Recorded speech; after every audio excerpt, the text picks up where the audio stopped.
બરાબર. હું વાત કરતા હતા, જો એકદમ સેન્સિટિવ પોઈન્ટ, કોઈએ કાંઈ વિચારવાનું નહીં. એમ તો જો કે બધા એક જ જાતિ જનજાતિવાળા બેહેલા છે જંગલી, એટલે વધારે કંઈ ફરક નહીં પડે, હા ને. પણ જો હિન્દુ, મુસ્લિમ, શીખ, પારસી કોઈ બી હોય, બધા જાતિના લોકો એક વસ્તુનું તમને વિશ્વાસ અપાઈ દે કે આકાશમાં એક વ્યક્તિત્વ બેહેલું છે જે તમારા ઉપર નજર રાખતું છે. તમે સવારે ઉઠીને શું કરે, સાંજે સુવા પહેલાં શું કરે, એ બધી વસ્તુ પર નજર રાખે. અને એના પાસે 10 થી 15 વસ્તુની લિસ્ટ છે. એ લિસ્ટમાં લખેલું છે કે તમારે આ વસ્તુ નહીં કરવાનું, આ તારીખે અથવા તો આ વારે નહીં કરવાનું, મંગળવારે વાર નહીં કરવાના, શુક્રવારે શનિવારે નખ નહીં કાપવાના, એ લિસ્ટ છે, બરાબર. એ લિસ્ટ જો તમે ફોલો નહીં કરે તો એના પાસે એક બીજી લિસ્ટ છે જેની અંદર લખેલું છે કે તમને સજા હું આપવાની, હા ને. જીવતા રહે તો આવી સજા, મરી જવા પછી પેલા ગરમ તેલમાં ફ્રાય કરે, હા, પછી ચાબુક પડે. અસલીમાં તો મને નહીં ખબર, હા ને. પછી બીજું હું પેલા ગરમ લાવા પર ચલાવે, તમારા મૃત્યુના તમારા આત્માને તડપાઈ મૂકે એટલી સજા આપે, પણ એ તમને પ્રેમ કરે. આ કઈ લોજિકની વાત થઈ? હા, આવું જ છે. પણ એવું જ છે, પણ એકચ્યુઅલી મેં હું કેમ ખબર, વિશ્વાસ રાખો, અંધવિશ્વાસ નહીં રાખો, એમ. શ્રદ્ધા રાખવાની, અંધશ્રદ્ધા નહીં રાખવાની. પણ એવું જરૂરી નહીં મળે કે જે ભક્તિ કરે ને, જે પૂજા કરે તેને જ બધું મળે. મને એવું લાગે જે કર્મ કરે તેને બધું મળે. જેમ કે મેં એમ તો મેં બ્રહ્મા વિષ્ણુ મહેશ આવ્યું છે તો તમને ખબર જ છે. બીજી તો હું વાત, હા, પાછું કર્મ ને કાંડમાં થોડુંક ડિફરન્સ ખબર રહેવા જોઈએ, બંને થઈ જાય તમારાથી. પણ આવી બધા મુદ્દાની વાત જે કરે ને તો બહુ અમુક ખોટું લાગે. કોઈ બી પોઈન્ટ પર કોઈને બી ખોટું લાગે કે ખબર નહીં પડે, હા ને. શીતલ, તું તો ઢોર છે એટલે તને તો કાંઈ ટેન્શન નહીં મળે. ખોલી મૂકવા પડે બારી બારી, એવું લાગે બધી ગઈ. એમની એક હોય સિટી, શહેર, બીજું હોય ગામડું, અને ત્રીજું હોય પછાત વિસ્તાર, તે ઉદવાડા. શહેર એમ, શહેર એમ, ઉદવાડા. ચાલો, એ પછાત વિસ્તાર તો ઓપ્શન કીધા, પછી શહેર મારું ઉદવાડા એમ. ચાલો જો હવે અહીંયા જો, આ જે ચેપ્ટર છે ઓડિટિંગના ઉદ્દેશ, એક જ સવાલ છે એમાં જ આખો ચેપ્ટર પૂરું છે, હા ને. આ જે છે ને ઓડિટિંગના ઉદ્દેશો, એક જ સવાલ છે ને એમાં આખું ચેપ્ટર પૂરું છે. વિડીયો ચાલુ છે ને, હા ને. અને વચ્ચે વચ્ચે ખાલી છે ને જે મુદ્દા છે એ મુદ્દા વિશે અંદર અંદર ડિટેલમાં છે, હા ને. એ ડિટેલમાં બધું બહુ વાંચવા પડે આ ચેપ્ટરમાંથી. અહીંયા લખતો છે આ ચેપ્ટરમાંથી વાંચવાનું વધારે છે, હા ને. ખાલી આટલું ગોખી મૂકીને બેસી જાય ને, અંદર લખાય જ નહીં આમાં, હા ને. અત્યારે જેટલું બોલું તેટલું સાંભળી લેજો, અને બાકી મારા સિવાયનું બી એક્સ્ટ્રા તમારા ચોપડીમાં બહુ બધું છે, તે બધું વાંચવા પડે. પણ આ ચેપ્ટર સમજવા પહેલાં તમારે થોડુંક જૂનું યાદ રાખવા પડશે. જૂનું મીન્સ કે તમે જ્યારે આમનોન લખે, આમનોન લખતા એટલે અકાઉન્ટ ભણ્યા, અકાઉન્ટમાં સ્ટાર્ટિંગમાં તમે પારિભાષિક શબ્દો ભણેલા, યાદ હોય તો મૂડી, ઉપાડ, દેવાદાર, લેણદાર, બરાબર. એ ભણવા પછી તમે વ્યવહારની બેવડી અસર શીખેલા, એટલે કે ઉધાર અને જમા અસર. પછી એના કાયદા કાનૂન શીખેલા, લાભ લેનાર ખાતે ઉધાર, લાભ આપનાર ખાતે જમા, આવે તો ઉધાર, જાય તો જમા. એટલે જો મેં અહીંયા સાદું સિમ્પલ લખું, પહેલાં તમારે આવે વ્યવહારો, બરાબર. વ્યવહારો પરથી શું તૈયાર થાય? આમનોન. શું તૈયાર થાય? આમનોન. આમનોનની જગ્યા તમે બીજું બી શું તૈયાર કરી શકે? પેટાનોન, બરાબર. આમનોનના ઓપ્શનમાં તમે શું તૈયાર કરી શકે? પેટાનોન. અને પેટાનોનમાં પાછા ખરીદ નોંધ, ખરીદ પરત નોંધ, વેચાણ નોંધ, વેચાણ પરત નોંધ, રોકડ મેળ, ખાસ આમનોંધ, આપણે છે આ બધું, અને આ બધા તમારા પ્રકાર આવે પેટાનોંધના. પછી આ બંને ઉપરથી તમે કરે ખાતા વહીમાં ખતવણી. પછી ખાતા વહી ખતવણીની અંદર ખતવણી કરવા પછી તમે મારે ટોટલ, અને એ ટોટલ પરથી શોધે તમે બાકી. અને એ બાકીની અંદર બે પ્રકારની બાકી આવે, ઉધાર બાકી અને જમા બાકી. અને એના પરથી તૈયાર કરે તમે કાચું સરવૈયું, બરાબર. અને કાચા સરવૈયા પછી ફાઇનલ તૈયાર કરે તમે પાકું સરવૈયું. આવી રીતના તમે આખા વ્યવહાર કરતા હોય, બરાબર. હવે આ બધા વ્યવહાર તમને ખબર હોય ને તો જ તમને આ બધા સવાલના જવાબ આવડશે. મીન્સ કે બધાની અમુક મોટા ભાગના એવા જ છે, અને બધા સવાલ પેપરમાં પૂછાયેલા જ છે. એટલે આ એમ બી સૌથી પહેલાં વાત કરીએ ઓડિટિંગના ઉદ્દેશ. અહીંયા મેં પહેલાં 2 પેરેગ્રાફ નહીં લખ્યા. કેમ કે ઓડિટિંગ જ છે, તેનામાં પહેલાં પાછા જ પેરેગ્રાફ જ ચાલી જાય, હે ને. એટલે એ ધ્યાન રાખજો. ચાલો, ઓડિટિંગના 3 ઉદ્દેશ છે. પહેલું મુખ્ય ઉદ્દેશ, બીજું ગૌણ ઉદ્દેશ, અને છેલ્લું અન્ય ઉદ્દેશ. એટલે અહીંયા જોઈ લેજો, કાં દૂર દૂર છે પણ મુખ્ય ઉદ્દેશ, ગૌણ ઉદ્દેશ અને અન્ય ઉદ્દેશ. મુખ્ય ઉદ્દેશની અંદર 4 મુદ્દા છે, ગૌણ ઉદ્દેશની અંદર આ પહેલો મુદ્દો અને આ બીજો મુદ્દો, 2 જ મુદ્દા છે. અને અન્ય ઉદ્દેશની અંદર 4 મુદ્દા છે, બરાબર. બાકી અંદરનું બધું ડિટેલમાં છે તે અલગ અલગ છે, હે ને. ચાલો જો પહેલાં મુખ્ય ઉદ્દેશની વાત કરીએ. આ ખાલી આમાં ને આમાં જ કી બની છે, બાકી બધામાં તો ડાયરેક્ટ યાદ રાખવાનું છે બધું. રાઈટ આવી ગઈ.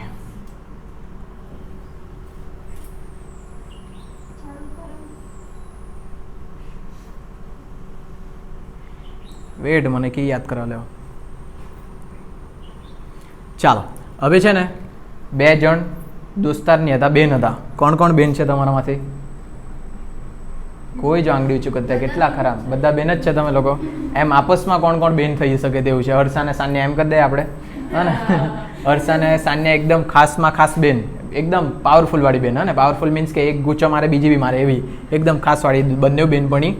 બેનપણી કાં આવી ગયું, બરાબર? એ બંને બેન એમના ફાધર સાથે બહાર કંઈ બી ફરવાને એવું જાય ને તો બંનેને ખાવાને જોઈએ, બધાને જ ખાવાનું જોઈએ, બરાબર? અને એ બધા ખાવામાં જે છે સાન્યા છે બિચારી ભોલી ભાલી, એને નહીં ખબર પડે હું ખાવા જોઈએ ને હું નહીં ખાવા જોઈએ, બરાબર? પાનવાળાને જોઈએ તો પાન ખાવા પડે, ને આઈસ્ક્રીમ વાળાને જોઈએ તો આઈસ્ક્રીમ ખાવા પડે. એને એમ કે બધું ખાવાનું જોઈએ. પહેલા દિવસે ત્યાં પથ્થર વેચ્યા કરે તે ખાવા લાગી ગઈ. પથ્થર ખાવાના જોઈએ, ડોમ તમે હસ્યા કરે, પેલા નાના નાના પથ્થર આવે ને તે. હા બરાબર, નહીં ખબર? પેલા સ્ટોન આવે તે સ્ટોન, હા તે ચોકલેટી સ્ટોન આવે તે. હા તે આ લોકોને શું ખબર પડે નિશા, હા ને? ચાલો તો એ હવે સાંભળજો. હર્ષા અને સાન્યા બંને જતા હતા પપ્પા સાથે. પપ્પા બંનેના એક જ હતા કેમ કે બંને બેન હતી, બરાબર? એ જાયા કરે, જાતા એક પાનવાળાની દુકાન દેખાય, બરાબર? તો સાન્યા એમ કે પપ્પા પાન ખાવાની એમ કહી. તો હર્ષા જરીક મોટી હતી એનાથી 3 દિવસ, હા ને? તો હર્ષા મોટી એટલે મેચ્યોર હતી એટલે એને હસવું આવી ગયું. તો પેલી એમ કે પાન હી એમ કરીને હશે તે, હા ને? પાન પછી કેવી રીતના હસી હા ને? એ પાન એ કરીને હસી. એના પછી થોડાક આગળ ગયા ને ત્યાં એને કાકા દેખાઈ ગયા, હા ને? કાકા દેખાયા તો સાન્યાની પાસે ટેવ, જે બી ફેમિલી વાળું દેખાય પૈસા માંગી લે ફટાફટ, હા ને? તો હવે પાનવાળાને ત્યાં લખેલું હતું 20 રૂપિયા કે પાન એમ કરીને, હા ને? તો આ ગઈ એના કાકા પાસે, કાકા 20 રૂપિયા આપે એમ કહી. શું કહી? કક 20. શું કહી? નાલી હતી ને બિચારી, કક 20 રૂપિયા આપે એમ. આ જ કી છે. અને બાકી બધું હવે તમારે સમજવાનું છે. ડાયરેક્ટ શાંતિથી સાંભળ્યા કરો, જેટલું બોલું તેટલું. જે વસ્તુ કાલના વિડીયોમાંથી જોઈને આવડી જાય ને તે રિપીટ નથી કરવાનો. જે આપણે લખતા શું છે? ઓડિટિંગના ઉદ્દેશ. ઓડિટિંગ એટલે લખેલા હિસાબો ચેક કરવાના કે એની અંદર કંઈ ખામી રહેલી નથી, અને જો એ ખામી રહેલી હોય તો તમારે બતાવવાનું કે આટલી ખામી છે, અને સુધારી શકાય તો એને સુધારવાનું, અને નહીં સુધારી શકાય તો સજા આપવાની, બરાબર? સજા આપવાનું કામ તમારું નહીં મળે, કોર્ટ આપે, હા ને? અને કોર્ટમાં જજ આપે, વકીલની, બરાબર? બીજું કંઈ? બસ ચાલો ઓડિટિંગના ઉદ્દેશોની વાત કરીએ. ઓડિટિંગની ઉદ્દેશોમાં સૌથી મેઇન ઉદ્દેશ છે પહેલું, પાકું સરવૈયું ધંધાની સાચી પરિસ્થિતિ અને વાજબી આર્થિક સ્થિતિ બતાવે તે.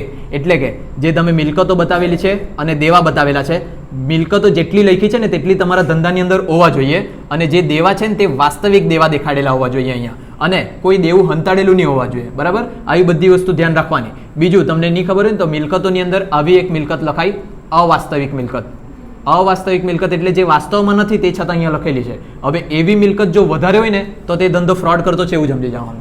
અવાસ્તવિક મિલકત એટલે જાહેરાત, ઝુંબેશ ખર્ચ, પ્રાથમિક ખર્ચા, ડિબેન્ચર વટાવ, આ બધા એસી જાતે જ ચાલુ થઈ ગઈ. કેમ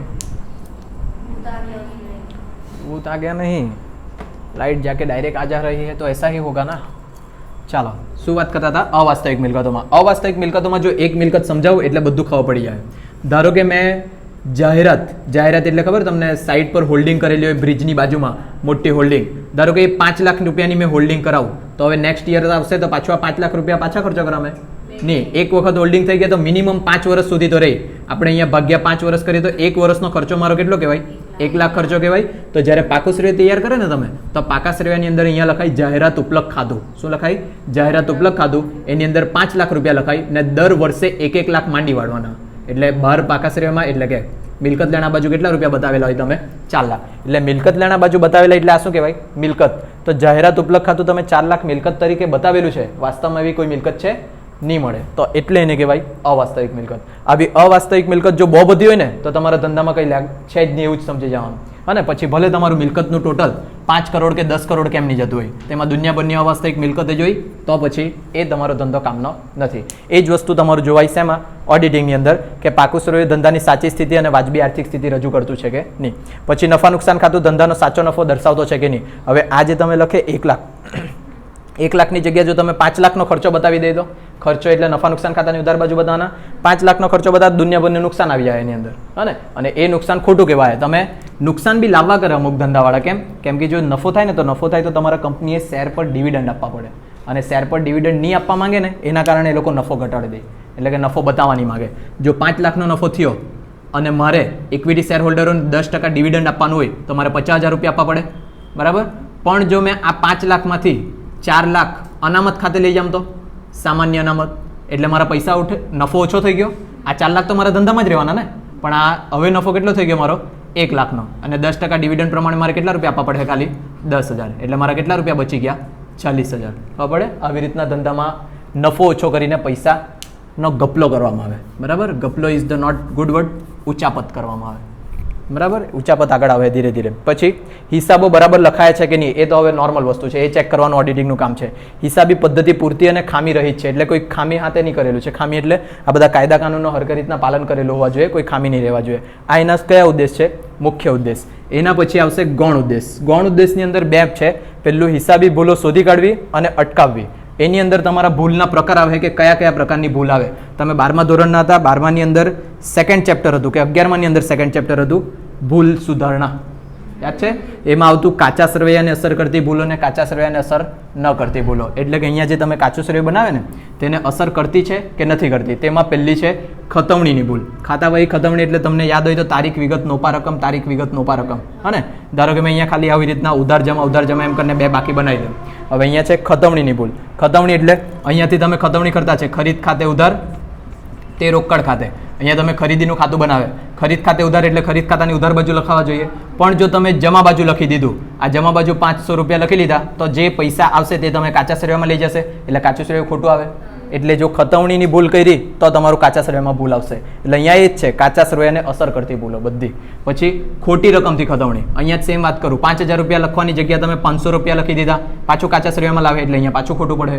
એટલે એ બી ખોટી રકમથી ભૂલ કરે તો કાચા સરવૈયાને અસર થાય. પછી ખોટી બાજુએ ખતવણી. જો ઉધાર બાજુ લખવાની જગ્યાએ જમા બાજુ લખ્યા, અહીંયા લાવે પાછું ખોટું પડે. બરાબર? એટલે ખોટી બાજુએ લખે તો બી કાચા સરવૈયાને અસર પડે. બેવડી ખતવણી. એક વખત 500 રૂપિયા લખી લીધા, પછી ભૂલી ગયા કે આ વ્યવહારની એન્ટ્રી મારી કે નહીં મારી, પાછા 500 રૂપિયા લખ્યા, એટલે ડબલ રકમથી થઈ. ડબલ રકમ લાવે પાછું કાચા સરવૈયામાં ભૂલ થઈ. ખબર પડતી છે? એટલે આ જો ખબર પડે ને તો બહુ નોર્મલ વસ્તુ છે, આ કંઈ હાર્ડ નથી. પછી બેવડી ખતવણી. પછી ખોટી બાકી શોધવી. ખોટી બાકી શોધવી એટલે બાકી શોધે એટલે તમે ટોટલ મારે. હા ને? ધારો કે અહીંયા 5,000 છે, અહીંયા 2,000 છે, તો અહીંયા ટોટલ બાદ કરીને કેટલા રૂપિયા આવવાના? 3,000. પણ જો ભૂલે ચૂકે 3,000 તમે ઉધાર બાજુ લખી દઈ તો આ ખોટી બાકી શોધેલી કહેવાય. હા ને? એ ખોટી બાકી શોધે પાછું કાચા સરવૈયામાં લાવે, પાછી ભૂલ થાય એટલે કાચા સરવૈયાને અસર થાય. પછી ખોટી બાકી આગળ લાવી. પછી ખાતાની બાકી કાચા સરવૈયામાં લખવાની રહી જાય.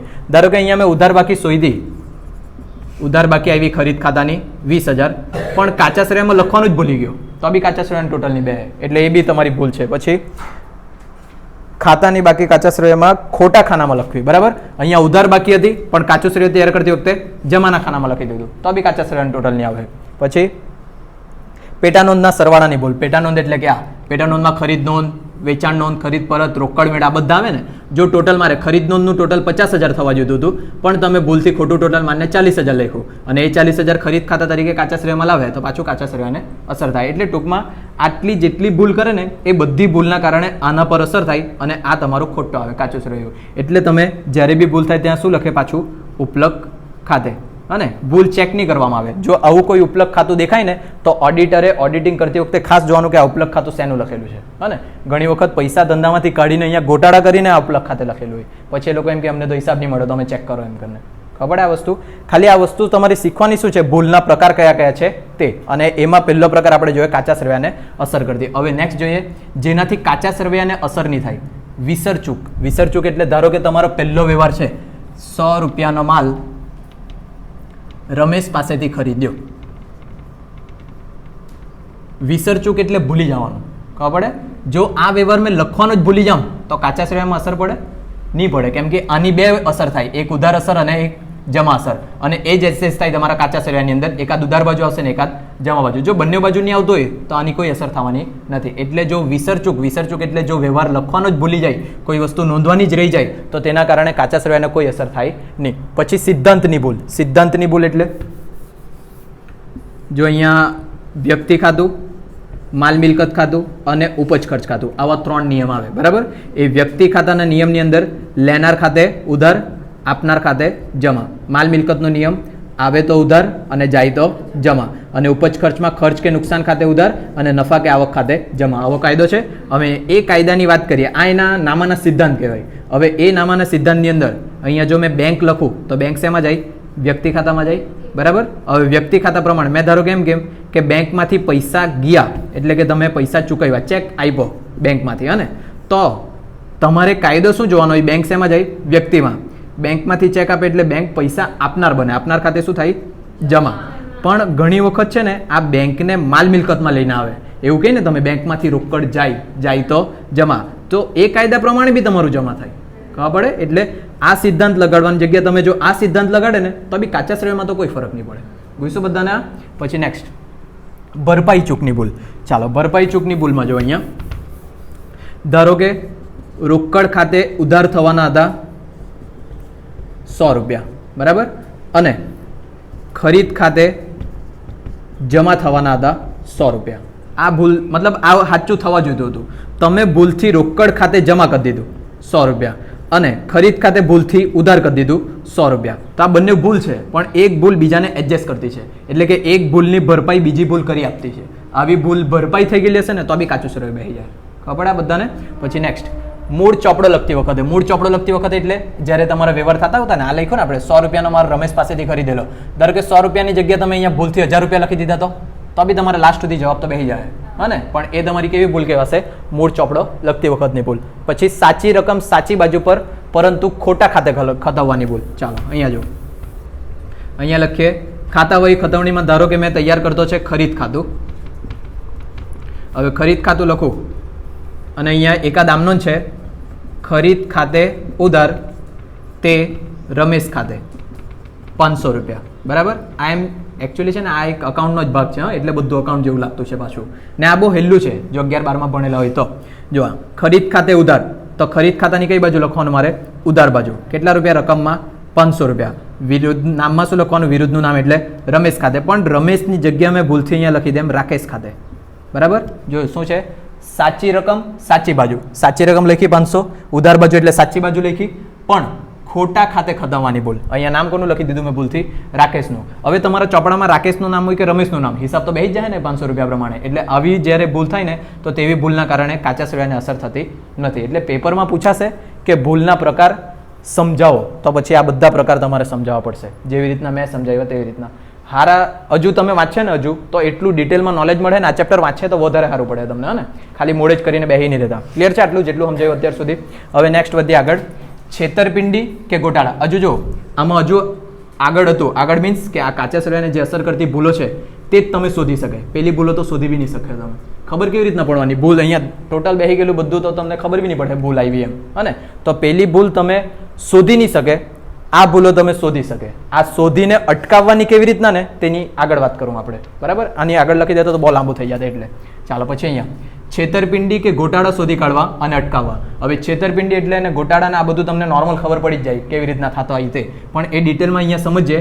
પહેલાં તો છેતરપિંડી અને ગોટાળામાં પહેલું કામ આવે ઉચાપત અને બીજું કામ આવે હિસાબોમાં ગોટાળા, બરાબર. આ જ બે પ્રકારે કરતા હોય. જ્યારે ઉચાપતની વાત કરીએ તો ઉચાપતમાં બે પ્રકારની ઉચાપત થાય, રોકડની ઉચાપત અને માલની ઉચાપત. એટલે કે હિસાબમાં તમે વધારે રોકડા ખર્ચાયા એવું બતાવે અને ખર્ચાયા ઓછા રોકડા. જેમ કે હિસાબમાં તમારા ખર્ચાયા છે 5000 રૂપિયા અને તમે ત્યાં બતાવી દઈ 7000 રૂપિયા. 7000 રૂપિયા ખર્ચાયા એમ કરીને તમે 7000 રૂપિયા લઈ 5000 રૂપિયા ચૂકવે તો બાકીના 2000ની રોકડની શું કરે તમે? ઉચાપત એટલે ખબર પડે તમે ધંધામાં ખોટું બતાવીને પોતાના પાસે લઈ જાય, હા ને. બીજું છે માલની ઉચાપત. માલની ઉચાપતમાં બી સેમ. તમે ખરીદેલું છે 10000નો માલ, બરાબર. 10000નો માલની જગ્યાએ મેં લખું સ્ટોક. 500 પેન તમે ખરીદેલી, હા ને. 500 પેન ખરીદેલી અને હિસાબમાં બતાવે કે અમે તો કેટલી પેન ખરીદેલી? ખાલી 400 પેન. તો બાકીની જે ઉપરની 100 પેન છે તે તમે લઈને ઘેરે જાય, એને કહેવાય માલની ઉચાપત. ક્લિયર આટલું બધાને? આ બધા જે છે આ શોધવાનું છે તમારે. શેમાં? ઓડિટિંગમાં. એ ઓડિટિંગનો ગૌણ ઉદ્દેશ છે કે આ બધું શોધી કાઢે, હા ને. ધ્યાન રાખજો. અને આ બંને જે ઉચાપત થાય ને તે કોના દ્વારા થાય? કર્મચારી દ્વારા. કેમ કે કોઈ મેનેજર ત્યાં જઈને તમારે બોલપેન ખરીદવાનો કે પૈસા ઉચાપત કરવાનો નથી, હા ને. ચાલો એના પછી હિસાબોમાં ગોટાળા. હિસાબોમાં ગોટાળો બે પ્રકારે કરી શકે, નફો વધારે બતાવીને અને નફો ઓછો બતાવીને. એ બધું કામ કોણ કરે? ઉચ્ચ સંચાલકો. કેમ કે હિસાબો કર્મચારી લખવાના નથી, હા ને. હવે બંનેમાં બેનિફિટ છે, જેવું બેનિફિટ તેવું કામ કરે. જેમ કે નફો વધુ બતાવીને શું બેનિફિટ મેળવી શકે તમે? કોઈ કંપનીમાં એવું હોય કે જો નફો વધારે થાય ને તો મેનેજરને પગાર વધારે મળે, એટલે એ પોતે નફો વધારે બતાવે ને પોતે સેલેરી વધારે લે. બીજી કન્ડિશનમાં નફો થાય એટલે તમારે ડિવિડન્ડ આપવા પડે. જો કંપનીના સંચાલક પાસે જ સૌથી વધારે શેર હોય ને તો એ નફો વધારે બતાવે, તે મને ડિવિડન્ડ વધારે મળે, ખબર પડે આવી. અને આવા બહુ બધા તમને ઓપ્શન મળે જ્યારે વાંચે ત્યારે, હા ને. એના પછી છે નફો ઓછો બતાવવાનો. નફો ઓછો બતાવવાનો તો ડાયરેક્ટ ખબર પડે. નફો ઓછો બતાવે એટલે શેરનું ડિવિડન્ડ ઓછું આપવા પડે, ટેક્સ ઓછું ભરવા પડે, કરવેરા ઓછા ભરવા પડે, બરાબર. આવા બહુ બધા કારણો જેના કારણે નફો ઓછો બતાવે. પણ આ જે નફો ઓછો બતાવે તે કોના દ્વારા બતાવાય? ઉચ્ચ સંચાલકો દ્વારા, બરાબર. ક્લિયર આટલું બધાને? અને આ બધાને સુધારવાનું, અટકાવવાનું કેવી રીતના તે થોડુંક આગળ જોશું. અને આ મુખ્ય ઉદ્દેશથી આ 4, ગૌણ ઉદ્દેશથી આ 2 અને છેલ્લે છે અન્ય ઉદ્દેશો જેની અંદર છે 4 મુદ્દા. પછી આગળના પેલા સવાલ જોઈએ. ચાલો, અન્ય ઉદ્દેશોમાં પહેલું છે કર્મચારીઓ પર નૈતિક અંકુશ રાખવાનું. કાલે જ આ વાત કરેલી. નૈતિક એટલે જાતે ઊભું થવા જોઈએ. જો તમને ખબર હોય કે તમારા હિસાબ ચેક થવાના છે, તમારા જે કાગળિયા લખાયેલા છે બધું ચેક થવાનું છે, તો તમે જાતે જ અંદરથી વિચારે કે અમે હરકું કરીએ, કંઈ ચોરી નહીં કરીએ અંદર, હા ને. એને કહેવાય નૈતિક જવાબદારી. તમારા અંદરથી જાતે ઊભી થાય ને તે કહેવાય નૈતિક. પછી કંપની ધારાની જોગવાઈનું પાલન કરવાનું. એટલે કે કંપની ધારાની જે જોગવાઈ છે ને એ તો તમને હવે ખબર જ નહીં મળે. જ્યારે કોલેજ એમકોમમાં જાય ને, એમકોમમાં ત્યારે બધી જોગવાઈ આવે. એ બધી જોગવાઈનું પાલન થયેલું છે કે નથી થયેલું તે ચેક કરવાનું કામ કોનું? ઓડિટિંગનું. અથવા તો ચેક કરવાનો ઉદ્દેશ કોનો? ઓડિટિંગનો છે. આ કાર્ય બી આ જ છે ને ઉદ્દેશ બી આ જ છે, અને ધ્યાન રાખજો. પછી વિશિષ્ટ ઓડિટ પ્રમાણે હેતુ નક્કી કરવાનો. હેતુ નક્કી કરી ઓડિટ કરવું. એટલે કે કોઈ વખત છે ને કોઈક એવા નક્કી કરેલું હોય, એકાદ ઉદાહરણ બી નથી આવતું મગજમાં. ધારો કે કોઈ મશીનમાં ફિક્સ કરેલું હોય કે 1 કલાકની અંદર આટલી વસ્તુ જ અંદર નાખવાની ને એટલી જ વસ્તુ કાઢવાની. આને ઓડિટિંગથી રિલેટ નહીં મળે, પણ અહીંયા વાંચે તો તેમાંથી ઉદાહરણ મળે, બરાબર. જો એટલું જ પ્રમાણમાં જવા જોઈએ ને એટલા જ પ્રમાણમાં નીકળવા જોઈએ. એનાથી વધારે લાગે તો મશીન ખરાબ થઈ જાય, અને એનાથી ઓછું તમે કાઢે તો તમારા બહાર વેચવાના તે લોકોને ઓછું મળે, બરાબર. આવા બધા અમુક પ્રમાણ નક્કી કરેલા હોય. એ પ્રમાણ માટે છે ને તમારે વિશિષ્ટ ઓડિટ કરવા પડે કે પહેલેથી જે વસ્તુ નક્કી હતું તે પ્રમાણે બધું કામકાજ થયેલું છે કે નહીં, બરાબર. ઉદાહરણ માટે થોડુંક વાંચજો. પછી સરકારી અધિકારીઓના વિશ્વાસ સંપાદન કરવા. આ તો એકદમ નોર્મલ વસ્તુ છે. સરકારી અધિકારીઓ એટલે કે કરવેરા, ટેક્સ ભરવાના હોય ને તે લોકો, જો તમે ઉચાપત ઓછી કરે, વ્યવસ્થિત બધા હિસાબ કિતાબ રાખેલા હશે તો એ લોકોને વિશ્વાસ થશે. એ લોકોને વિશ્વાસ થશે તો ટેક્સ વ્યવસ્થિત વસૂલ કરે, મતલબ કે કરવેરામાં પાછું ચેકિંગમાં નહીં આવે, ઇન્કમ ટેક્સની રેડ નહીં પડે, આ બધી વસ્તુ. અને ઇન્કમ ટેક્સની ધારો કે તમે ખોટા નહીં હોય ને તો બી તમારી ઇન્કમ ટેક્સની રેડ પડી ને તો તમારો ધંધો કેટલાક દિવસ સુધી બંધ રહી, અને એના કારણે બહાર તમારા નફામાં ઘટાડો થઈ જાય, હા ને. એટલે ઇન્કમ ટેક્સ ખાલી ઘોટાળા હોદે એના માટે જ નહીં વિચારીને રાખતા, એ બધું તમારો ધંધો બી ઠપ કરી દે થોડાક દિવસ માટે. ચાલો, આ તમારો નોર્મલ સવાલ થયો. હવે એ સવાલની અંદરના જે સવાલ છે તે એક સવાલ છે કાચું સરવૈયું ન મળે ત્યારે તપાસ કરવાની રીત. હવે તમે જ્યારે નાના હતા 11મા ધોરણની અંદર કાચું સરવૈયું તૈયાર કરતા, તો કાચા સરવૈયા જો તમને નહીં મળતું એટલે કે ટોટલ નહીં આવતું ત્યારે તમે શું કરતા? આ બાજુ 5000 આવ્યા, પેલી બાજુ 10000 આવ્યા, તો તમે ડિફરન્સ કાઢતા. 5000નો ડિફરન્સ કઈ બાકી લખી 5000 વાળી તે જોતા, હા ને. તો જો તમારા કાચા સરવૈયા નહીં મળે ને તો તમારા પાસે આટલા ઓપ્શન છે કે તમે શોધી શકે. પહેલું ઓપ્શન કાચા સરવૈયાની ફેર તપાસ. એટલે કે કાચું સરવૈયું જે લખ્યું તમે કાચા સરવૈયામાં આવી રીતના કંઈક તૈયાર કરે, યાદ હોય તો. કાચું સરવૈયું, એની અંદર ઉધાર બાકી અને જમા બાકી. ખરીદ ખાતે હંમેશા ઉધાર, પછી વેચાણ ખાતે હંમેશા જમા, મૂડી ખાતે હંમેશા જમા, ઉપાડ ખાતે હંમેશા ઉધાર, દેવાદાર ખાતે હંમેશા ઉધાર, લેણદાર ખાતે હંમેશા જમા. આ બધી વસ્તુ યાદ છે કે ભૂલી ગયેલા છે? હા ને. ધારો કે અહીંયા 10000, 5000, 12000 એવી રીતના બધી રકમ લખેલી હોય. જો તમને એમ કે સૌથી પહેલાં તમારું ધારો કે ટોટલ નહીં મળ્યું તો કાચા સરવૈયાની ફેર તપાસ કરું. એટલે પાછું તપાસ કરું કે ખરીદ ખાતું ઉધાર બાજુ જ લખવાનું તો મેં ભૂલથી જમા બાજુ તો નહીં લખી દીધું, વેચાણ ખાતે જમા લખવાનું તો ભૂલથી ઉધાર બાજુ તો નહીં લખી દીધું. એને કહેવાય ફેર તપાસ. પાછું ચેક કરવાનું, બરાબર. એનાથી ભૂલ મળી ગઈ તો સારું.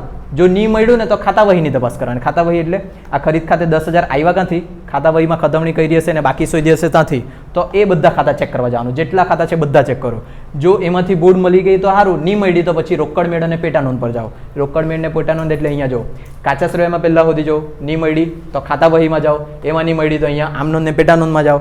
અને જો ત્યાં બી નહીં મળી તો તેવા ટાઈમે આ કરવા પડે અન્ય મુદ્દા. અન્ય મુદ્દામાં એટલે તમે કઈ વખત આવી ભૂલ કરી દઈ, 100 લખવાની જગ્યા 1000 લખી દઈ, 100 લખવાની જગ્યા 10 લખી દઈ, આવી બધી ભૂલ હશે ને તો તેના માટે આ અન્ય મુદ્દા છે. ધારો કે 10, 100 અને 1000 આવી ભૂલ કરી લો તો પહેલાં જો અહીંયા 10000 રૂપિયા લખેલા છે, બધામાં જોઈ લો કે 1000 છે કે 10000 છે, બધા મીંડા વ્યવસ્થિત તપાસી લો.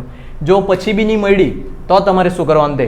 ધારો કે અહીંયા 10000 છે અને અહીંયા ટોટલ આવ્યું છે કેટલું? 5000. તો તમે ડિફરન્સ કાઢો. ડિફરન્સ કેટલો આવ્યો? 5000. એટલે આ લખાયું દેખાય તફાવત. અને ડિફરન્સ કાઢો 5000નો છે, પહેલાં 5000ની બધી એન્ટ્રી જોઉં. નહીં મળ્યું તો આને ડબલ કરો. ડબલ એટલે કેટલા? 10000.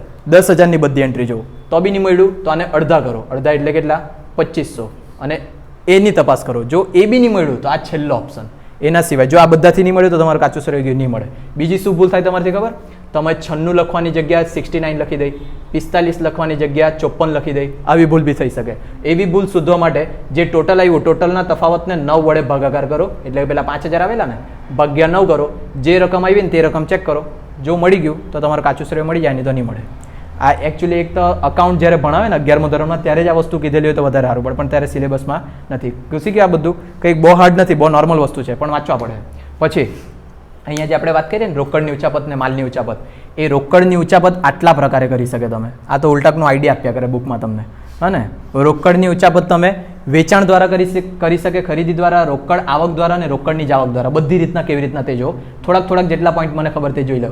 એક પોઈન્ટની અંદર 8-8, 10-10 પોઈન્ટ આપે તમને કે કેવી રીતના તમારે ચોરી કરવાની, હા ને. પહેલાં મતલબ અટકાવવાની, તમે ઓડિટર છે. ચાલો, પહેલાં વેચાણના વ્યવહારથી કેવી રીતના તમે ચોરી કરી શકે, કોની ઉચાપત કરતા છે ખાસ જો, રોકડની ઉચાપત. તમે વસ્તુ વેચે 10,000ની અને ત્યાં બતાવે કેટલાની વેચી તમે 8,000ની, ઓછી બતાવે, 2,000 રૂપિયા લઈ ગયા તમે ખિસ્સામાં, બરાબર. આવી રીતના તમે વેચાણથી લૂંટી શકે. ખરીદવાની વાત કરે, તમે 10,000 રૂપિયાનું ખરીદે અને બતાવે કે 12,000નું ખરીદેલું, 2,000 રૂપિયા તમે લઈ ગયા ઘેરે, આ ખરીદીથી ગયું. રોકડ આવક, ધારો કે આવક થઈ તમને 10,000ની અને તમે બતાવે 5,000ની, બાકીના 5,000 ખીચામાં લઈ ગયા, આવકથી થઈ. અને જાવક, ખર્ચો કર્યો તમે 10,000નો, બતાવે 20,000નો, 10,000 રૂપિયા તમે ખીચામાં લઈ જાય. આ બધી રીતના તમે રોકડની ઉચાપત કરી શકે. હજુ એક બે મુદ્દા મળે તેમાં પોઈન્ટ, બરાબર, જોજો ખાસ. માલની ઉચાપત બી સેમ, તમે ખરીદી કરે 5,000 સ્ટોક, મતલબ કે 5,000 કિલોગ્રામ કે કઈ બી ગયો, 5,000 કિલોની ખરીદી કરે અને તમે બતાવે કે અમે 4,000 કિલોની કરી, 1,000 કિલો ઘેરે લઈ ગયા, બરાબર. સેમ એવું વેચાણમાં 10,000 વેચે પણ બતાવે તમે વેચ્યું કેટલું 15,000, બરાબર, બાકીના 5,000 તમે ઘેરે લઈ જાય. એવી જ રીતના વપરાશ, 100 એકમ વપરાય હોય, તમે એમ કે 500 એકમ વપરાઈ ગયા, 400 એકમ તમે ઘેરે લઈ ગયા, હા ને. પછી સ્ટોકનું મૂલ્યાંકન એટલે ધારો કે આ સ્ટોક પડેલું છે, એ સ્ટોકના મૂલ્યાંકન વખતે કોઈ કિંમત 100 રૂપિયાનું હોય, 200 રૂપિયાનું, તો એને ઘટાડીને બતાવો, આ 150નું છે, આ 180નું છે, જેટલા 20, 30, 50 બચે ને તે બધા જ ફાઇનલ કરીને ઘેરે લઈ જાય તમે. ખબર આ બધું માલની ઉચાપત. પછી હિસાબી ગોટાળામાં છે ને આટલા લોકો દ્વારા હિસાબી ગોટાળા કરાય. પહેલા ધંધાના માલિક દ્વારા ગોટાળા કરીને શું કરે, નફો વધારે ઓછો બતાવે, તો એના કારણે જો આનો પગાર જે મેનેજર, ડિરેક્ટર હોય, સંચાલક હોય, એનો પગાર નક્કી હોય કે નફો વધારે હોય તો પગાર વધારે મળે, તો એ નફો વધારે બતાવશે. પણ જો પોતાનો આવકવેરો બચાવવા માંગતો હોય તો એ નફો ઓછો બતાવે. આવી રીતના એ ઉચાપત કરે. ઉચાપત એટલે કે ગોટાળા કરે, અને ગોટાળા કરીને પોતાના બાજુ એ નક્કી કરે કે એને પ્રોફિટ થાય અથવા તો બેનિફિટ થાય, બરાબર. પછી ધંધાના કર્મચારી દ્વારા એટલે કર્મચારી તમારા ખરીદી વેચાણના વ્યવહાર કરતા હોય, બરાબર. તમારા વેલ્સપૂનમાંથી ટોવેલ ચોરીને લઈને જતા હોય, પછી આ બાજુ જેક્સન કંપનીમાંથી ચોરી કરતા હોય, ખબર ને. આ જેટલી બી છે બધી કંપનીમાં, તમને નહીં ખબર હોય ને તો મોબાઈલ ફોન ને એવી કંપની હોય ને તો તેમાં બારીની બહાર નીચે માણસ ઉભા રાખેલા હોય, પેલા સ્કાફમાં વીંટીને ફટાફટ બારીમાંથી નીચે ફોન નાખી દે, આવું બી થાય, હા ને. તો આ બધું કોણ કરે? આ લાટ લોકો, કર્મચારી લોકો, હા, બરાબર. અને એક વખત પકડાય ને એટલે ઇજ્જતની બધી વધારે ફેરવી નાખે કંપનીવાળા બી. તમને રેમંડ કંપની છે ને, આ રિયલ ઘટના. રેમંડ કંપનીમાંથી એકાદ કોઈ ટોવેલ ચોરી કરેલું હતું, પકડાઈ ગયો કેમેરામાં.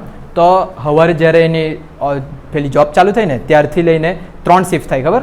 એ 3 શિફ્ટ સુધી એણે દરવાજા પર ઊભી રહેવાનું, જ્યાંથી બધા જાય ત્યાં જેટલા બી લોકો હોય ને બધાને કહેવાનું મેં ચોરી કરેલી આજે. આવી રીતના એને સજા આપેલી. સવારથી લઈને હાં સુધી જેટલા બી નીકળે મેં આજે ચોરી કરેલી. એના હાથે એક માણસ ઉભ રાખેલો કે અહીં બોલતો છે કે નહીં તે જોવાનું, આવું બધું. એટલે ઇજ્જતની પથારી ફેરવી નાખે. પછી અમુક તમે જોઈને તો વિડીયો બનાવીને ઓનલાઈન પબ્લિશ કરી દે, હા ને. એવા બધામાં બહુ ઇજ્જત જાય. એટલે ચોરી કરવાની પણ પકડાવાનું નહીં. ચાલો કરવા ભાઈ, જીવન જરૂરિયાત, પાપી પેટનો સવાલ ભાઈ, કરવા પડે જરૂરિયાત. એ ક્યાં તવલી સાહેબ, તો કેટલી મોંઘી આવે રેમંડની ટોવેલ, હા, કેટલી મોંઘી હોય. તે 1200-1300 ની હોય, તમે લાઈન 600માં વેચો, આરામથી વેચાઈ જાય. હવે જી કંપનીમાં જોઈન કર, કંપનીને લૂંટીને નહીં ગે લાગતું. હા, તો લૂંટીને કાંઈ અહીંયા પપ્પાને પોયરા લૂંટી કાઢ્યા કરે. રેમંડ કંપનીના માલિક જે છે ને અત્યારે, એના ફાધરને બેદખલ કરેલું છે એમાંથી, નહીં ખબર હોય તો, હા ને. અને રેમંડની બાજુમાં જે સિંઘાનિયા, વિજયપત સિંઘાનિયા સ્કૂલ છે ને, તે રેમંડ કંપનીના માલિકની જ છે, હા ને. તો આ અડધા ફીસમાં ભરાય. એમાં ગયેલો છે મેં વિજયપત સિંઘાનિયાની અંદર. તમે જાય ને ત્યાં તો કેન્ટીનમાં છે ને, કેન્ટીન ખબર ને ખાવાવાળું હોય, ત્યાં ઢોસા ને સાન્યા. આપણી કોલેજ પ્રમાણે મારે આ પ્રશ્ન પૂછવા પડે એમ. બાકી છે તમારું બાથરૂમ જ છે, તમારું કેન્ટીન જોઈ લો ને, બંધ છે. જીમખાનાની બાજુમાં જે ખંડર જેવું છે ને તે તમારું કેન્ટીન હતું એમ, તે બાથરૂમની જસ્ટ આગળ, હા ને. હા, કંઈ નહીં, પછી બદનામી કરજો, નામ આપણે નહીં લે. તો આ શું કહેતો તમે? હા, વિજયપત સિંઘાનિયાની અંદર જે કેન્ટીન છે ને, ત્યાં અમે ખાવા બેહેલા હતા ને, તો કાચથી આખા બધા દરવાજા, મતલબ આ દિવાલ નહીં મળે, આખા કાચ ને બહાર આખું ગાર્ડન, તેમાં બેહીને ખાવાનું એકદમ વ્યવસ્થિત. અને એ ખાધું પછી સ્પર્ધામાં આવતા અમે. સ્પર્ધામાં ગયેલા તો એક ક્લાસની અંદર જેમાં સ્પર્ધા હતી ને, પ્રોજેક્ટર લાગેલા અને જેટલા બી બેન્ચ પર પોયરા હોય ને બધાની બેન્ચ પર ટેબ્લેટ મૂકેલા. એ આવું હાઈફાઈ સ્કૂલ. ને આપણે બેન્ચ પર બી કોતરીને આવે તો અમે લોકો તો બહુ ખરા. હા ને, हाँ हम नहीं करते, नहीं होगा कोई लीचड़ आदमी जो करके आया होगा अनिशा, है ना?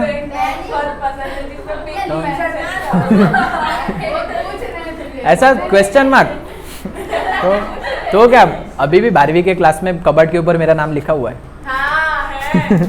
जितने भी बच्चे हैं, कितने 7 साल हो गए, लेकिन अभी भी वो कबर्ड पे मेरा नाम लिखा हुआ है, आयुष से सगरे. होशियार आयुष नहीं, टॉपर आयुष लिखा है. चलो मैं नहीं लिखा है. નહીં હે અભી 11 વાલે આવીને પોતે કે એ લોકો કે લખેલું છે એમ એવું. ચાલો પછી ભાગીદારો દ્વારા, ભાગીદારો એટલે કે 2-3 જણ પાર્ટનરમાં ઊભું કરેલું હોય, એકને ખરીદવાવાળી જવાબદારી આપેલી હોય, બીજાને વેચવાની, ત્રીજાને હિસાબવાળી. તો બધા પોતપોતાની રીતે ગપલો કર્યા કરતા હોય અને બધાને લાગે કે ગપલો મેચ કરતો છે, પણ બધા જ ગપલો કરતા હોય, બરાબર. ખાલી એક મેચ સરી ફોર્મ જે નહીં કરું, હે ને. ચાલો સોરી મેં નહીં પકડામ. કંપનીના સંચાલકો દ્વારા, ચાલો આ જે માલિક દ્વારા નફો નુકસાન બતાવે તે જ તમારું સેમ સંચાલકોમાં બી આવી જાય, બરાબર. એના પછી આ એક મોસ્ટ ટાઈમ સવાલ, ટીમિંગ અને લેન્ડિંગ. ટીમિંગ અને લેન્ડિંગ 2 માર્ક્સમાં તો પૂછાય જ છે. ડસ્ટર આપણી સાંજે. ચાલો અહીંયા જોજો, આ ટીમિંગ અને લેન્ડિંગ છે ને ઇંગ્લિશમાં બી લખી દેતા છે એ લોકો, એટલે ધ્યાન રાખજો, હા ને. સ્પેલિંગ જો ટીમિંગ અને લેન્ડિંગ એટલે શું, એકદમ સાદી સિમ્પલ. આ જે છે ને એક તેમાં સ્લોગન આપેલું છે, ગમ્યું તે મેં લખેલું છે, જો એકની પાઘડી બીજાને પહેરાવવી અને ઇસકી ટોપી ઉસકે સર એમ કહે છે, તે ખાલી શુદ્ધ ભાષામાં લખેલું છે. એમાં શું કરે ને આખી પ્રોસેસ સમજી લો. આ લાંબો સવાલ બી પૂછાઈ શકે, ટૂંકો સવાલ બી પૂછાઈ શકે, બરાબર. ધારો કે અહીંયા છે કોઈ વ્યક્તિ જેના પાસેથી તમારે પૈસા લેવાના છે, એમાં નામ લખું મેં, તમારા પાસેથી લેવાના નહીં આવે, A B C ને D ને E, આ લોકો વ્યક્તિ છે, બરાબર. હવે આ એ વ્યક્તિ પાસેથી 1000 રૂપિયા લેવાના, બી વ્યક્તિ પાસેથી 2000 લેવાના, આના પાસેથી 1500, આના પાસેથી 2000, આના પાસેથી 1000, આવી રીતના પૈસા લેવાના છે. હવે જો અહીંયા કન્ડિશન કરે શું, આ 1000 રૂપિયા આવ્યા ને એ મેં લઈ ગયો ઘેરે, બરાબર. આ એ વ્યક્તિ 1000 આવ્યા, મેં ઘેરે લઈ ગયો, 1000ની ઉચાપત કરી. આ 2000 રૂપિયા આવ્યા, એ 2000 રૂપિયામાંથી 1000 મેં લખી દીધું, એ ના આવી ગયા, અને 1000 બી ના આવ્યા, આવી રીતના લખ્યું. પછી જ્યારે આ 1500 આવે તેમાંથી 1000 આના બતાવી દે, 500 બાકી રાખો, આવી રીતના આ પ્રોસેસ ચાલ્યા કરે. અને પેલા 1000 જે મેં લઈ ગયેલો ને તે મારા પાસે આવી જાય, બરાબર. આને કહેવાય ટીમિંગ એન્ડ લેન્ડિંગ. ક્લિયર? ખબર? બહુ સાદું સિમ્પલ છે, પણ જ્યારે જાતે વાંચતા ને તો એટલું બધું અજીબ લાગતે ને. બસ આ જ વસ્તુ એમાં સમજાવેલું છે, ગુજરાતીમાં લાંબુ ખાલી લખેલું છે. ખબર પડી કે આ વસ્તુ, એટલે જો આ તો 1000 લખ્યું ને, પણ આપણે તો 1 કરોડ CR ને 100 કરોડ એવું લેવાનું એમ, બરાબર. અને આની સાથે તમારું સેકન્ડ ચેપ્ટર પૂરું. બધા મોસ્ટ ટાઈમ સવાલ છે, આમાં ડિટેલ વધારે વાંચવા પડશે. Good bye guys.